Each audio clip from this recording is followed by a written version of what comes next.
I want to talk for a bit about how Adderall, the drug, meditation, and therapy have changed my life. I realize this is a diversion from what we normally cover, and I think it's questionable whether or not I should even be talking about these issues in this podcast, right? It's called the Nomics update. It's about the company, but I think in a lot of other ways, this is kind of inside our journey building the startup. So there might be a chance that I never do this kind of update ever again. Please let me know if it's helpful to you. Certainly, let's start off with the first one. So the first one, Adderall. Certainly, the plight of people with attention deficit disorder is nowhere near on the same level of the plights of people dealing with other kinds of things, right? So if you have a mental illness or depression,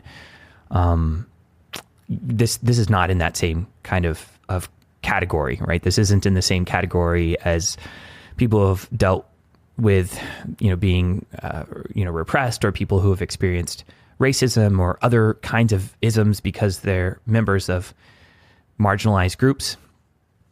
But, I think it's worth speaking to. And the reason I'm bringing this up is because back in the day, I saw a social media post from someone who I really respected saying that he was taking some kind of medication for ADD and he was better for it. He was more present to his family. He was more present to his coworkers. He was a nicer person. He was no longer depressed because he wasn't struggling with a lot of the things that come with ADD. So I think it's worth noting, if just to normalize some of this.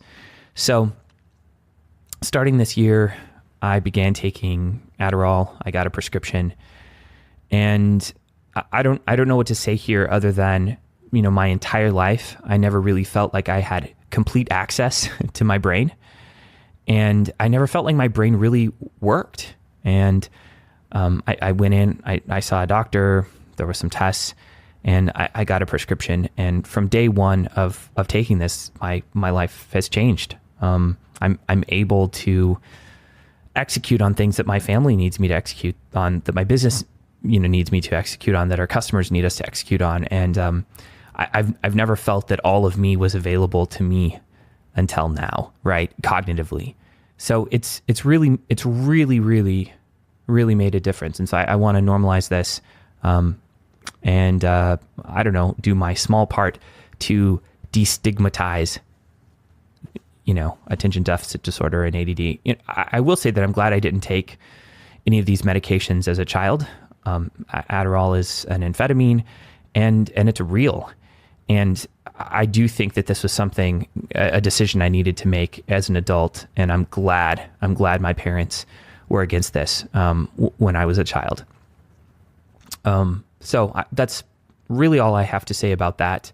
If you are an entrepreneur or involved in finance, there's a decent chance that you have something like this. A very high percentage of entrepreneurs I found have attention deficit disorder. I think it used to be called ADHD. It either used to be called ADHD and now it's called ADD, or it's ADD and now it's called ADHD. But there used to be two types of ADD. One was a kind that came with hyperactivity, and then there was a kind that did not. And I have the kind that does not come with hyperactivity. Although I like podcasting and speaking from stage. I'm a huge introvert. Although someone I know has pointed out that speaking on stage and doing a podcast, for the most part, is not an extroverted activity when you're on stage. It's really just you, and yes, you're interacting with the audience and reading them, but it's very different than being in a group with 5 people, right? So anyway, moving on to the next thing, meditation. Meditation has changed my life quite a bit. I think, especially when I was younger, there was times when I had issues around like verbal impulse control and just saying things that I probably shouldn't have said, and I think I've done some damage in my life because of this. And so what meditation has allowed me to do is it gives me an extra 5 milliseconds in between the moment when my brain says, hey, you should say this stupid thing, and then actually saying it. So it buys me a little bit of time, right? So meditating 15 minutes every day buys me a few milliseconds for another part of my brain to kick in and say, maybe you shouldn't say that stupid thing. And it's really, again, this kind of thing has changed my life as much as anything else I've done as an adult and as an entrepreneur. I really can't. I don't know if anyone else has had issues,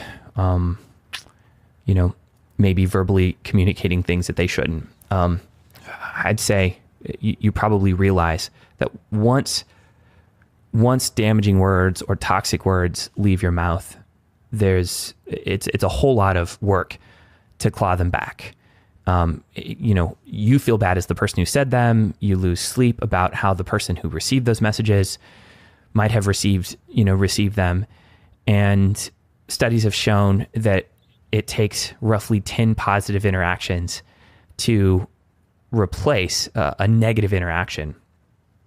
So there's a whole lot of value and productivity to be gained from not saying stupid things. And then I think just your general mindset overall improves when you meditate. I'm a parent, and this has had a huge impact on me.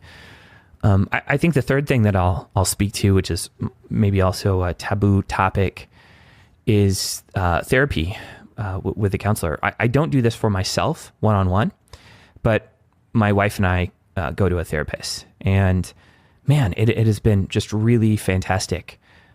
We started going to a therapist long before we were even married or engaged, and it's just been a really great habit for us. I think there's certain issues that are so entangled or so fundamental to who we are, or there are certain things that trigger us because of past experiences that we've had. And often it can be very difficult to try and deal with those issues or overcome those issues one-on-one, especially when you have kids and a bunch of other things fighting for your attention. So just dedicating the space and the time to meet with someone else and kind of have a space, a safe space for both parties to explore what's going on has been just phenomenal. I think a lot of relationships require garbage collection and garbage expulsion. So my wife and I refer to this as just taking out the garbage, right? That over time in a relationship, things build up, and those things absolutely have to be dealt with. And the longer, the more time that goes by where you're not dealing with those things, the more they build up and take on a life of their own and sort of get distorted and twisted.